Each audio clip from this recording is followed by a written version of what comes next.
NDA അധികാരത്തിലെത്തിയാൽ നടപ്പിലാക്കാൻ പോകുന്നത് എന്തൊക്കെയാണെന്ന് നമുക്കൊന്ന് നോക്കാം.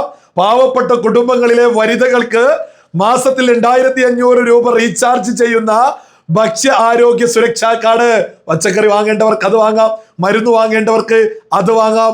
അടുത്തത്, പിന്തുണ ആവശ്യമുള്ള എല്ലാ വിളകൾക്കും താങ്ങുവില ഉറപ്പാക്കും. അടുത്തത്, തോട്ട മേഖലയിലെ നിയമങ്ങളും വനനിയമങ്ങളും ഭേദഗതി ചെയ്ത് പ്ലാന്റേഷൻ ഭൂമികളിൽ ഇടവിള കൃഷി നടത്തുന്നതിനുള്ള അവസരങ്ങൾ ഒരുക്കും. അടുത്തത്, ആയുഷ്മാൻ ഭാരത് പദ്ധതി എല്ലാ മലയാളികൾക്കും ആരോഗ്യ ഇൻഷുറൻസ് ഉറപ്പുവരുത്തും. അടുത്തത്, ചികിത്സാ സൗകര്യങ്ങൾക്കായി കേരളത്തിന്റെ ദീർഘകാല സ്വപ്നമായ എയിംസ് യാഥാർത്ഥ്യമാക്കും. അടുത്തത്, പാവപ്പെട്ട കുടുംബങ്ങൾക്ക് വർഷത്തിൽ 2 സൗജന്യ LPG സിലിണ്ടറുകൾ നൽകും.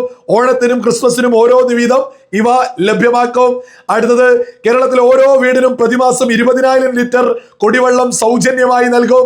അടുത്തത്, പാവപ്പെട്ട കുടുംബങ്ങളിലെ ഗൃഹനാഥകൾക്കും വിധവകൾക്കും 70 വയസ്സിന് മുകളിലുള്ള മുതിർന്ന പൗരന്മാർക്കും പ്രതിമാസം 3000 രൂപ ക്ഷേമ പെൻഷൻ വഴി നൽകും.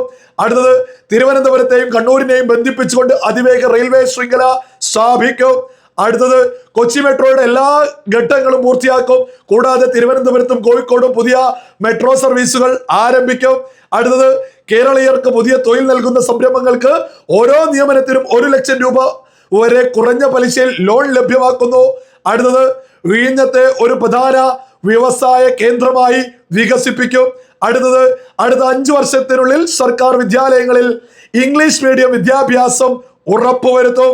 അടുത്തത്, ക്ഷേത്ര ഭരണത്തിൽ ഭക്തരുടെ പങ്കാളിത്തം വർദ്ധിപ്പിക്കുന്നതിനായി ദേവസ്വം ബോർഡുകൾ പുനഃസംഘടിപ്പിക്കും.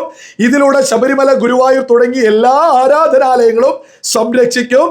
ശബരിമലയിലെ സ്വർണ്ണക്കൊള്ളയിൽ സമയബന്ധിതമായി CBI അന്വേഷണം നടത്തി അഴിമതിക്കാരെ നിയമത്തിന് മുന്നിൽ കൊണ്ടുവരും. അടുത്തത്, മുല്ലപ്പെരിയാറ് തമിഴ്നാടിന് വെള്ളം, കേരളത്തിന് സുരക്ഷ, ഇത് ഉറപ്പുവരുത്തും.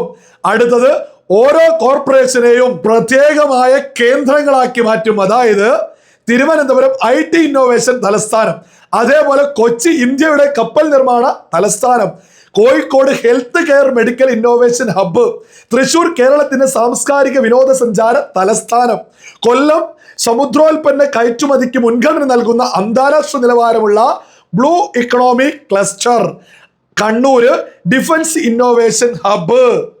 NDA അധികാരത്തിലെത്തിയാൽ നാടിന് ഉപകാരം ഉണ്ടാവുമെന്ന് ഇതിലൂടെ സകലരും തിരിച്ചറിയുക.